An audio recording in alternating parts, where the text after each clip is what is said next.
there couldn't be a bigger contrast to that of India in comparison to the doom and gloom that has now engulfed Afghanistan as the Taliban marks 2 years since it regained power. The date for both the countries is the same, which is the 15th of August. A convoluted form of Sharia law is being practiced in the country with harsh laws put in place across the entire nation. Take a look at this report.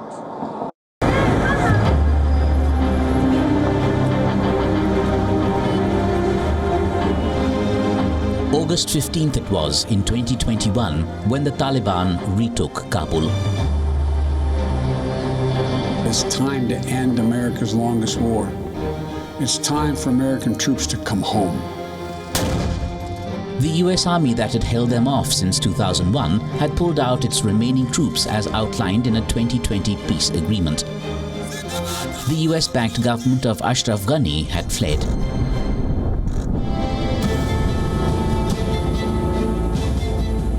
The Taliban, who had been pounded after the US invasion post 9/11, were back.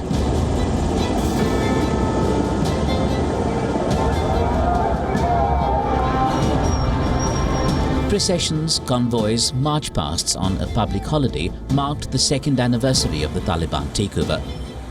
Flags of the Islamic Emirate of Afghanistan, the name given to the country by its new rulers, fluttered around the capital Kabul.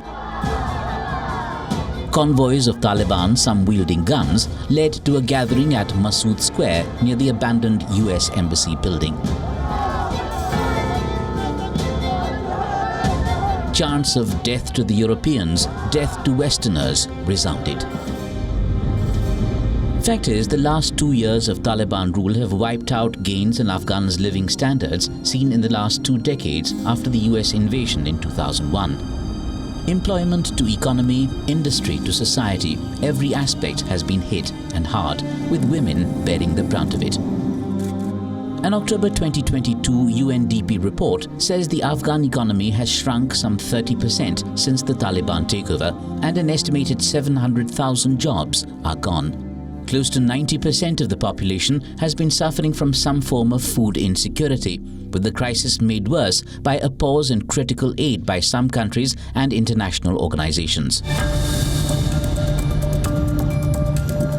Most felt, resounding loudest perhaps, have been harsh measures imposed against women, citing the dictates of Sharia law. Despite promises of sea changes over Taliban 1, the so-called Ministry for Propagation of Virtue and Prevention of Vice is in overdrive. No education beyond the 6th grade, no social gatherings, no entry into parks and amusement centers. Teachers fear darker times ahead. When a girl does not study, she cannot become a doctor, an engineer, a reporter, and a teacher. When a girl is illiterate, her future will be ruined. Her country will be undeveloped. From my point of view, if the situation continues like this, the future will be dark and uncertain. It can cause paralysis to the half of the society.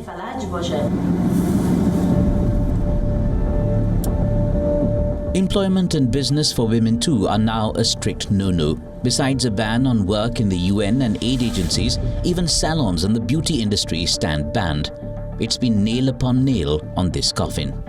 Women's lives have changed completely over the last 2 years. And an important thing to say about this also is that this isn't a bad thing that happened and now everyone's dealing with it. It's a bad thing that's continuing to happen. We're seeing new Taliban policies that violate women's rights being imposed sometimes every week.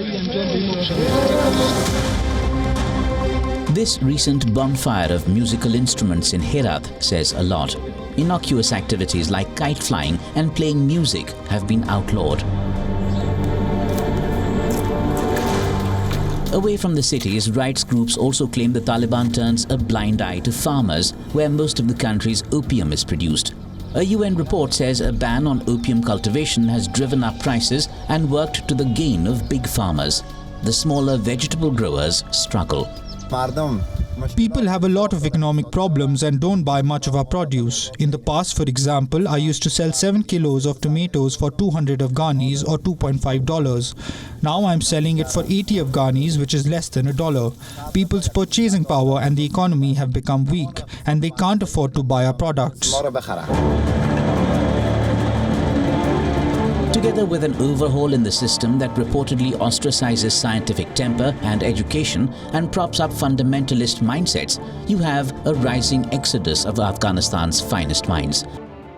All that though remains overlooked for now, because under the rule of the gun, the Taliban has got law and order under its thumb. And under the circumstances, they consider this boast-worthy enough. In the past, there was war and fighting. Now it is completely calm. Muslims are at peace, we are at peace. In the past, when there was fighting, there was problems and people would be killed.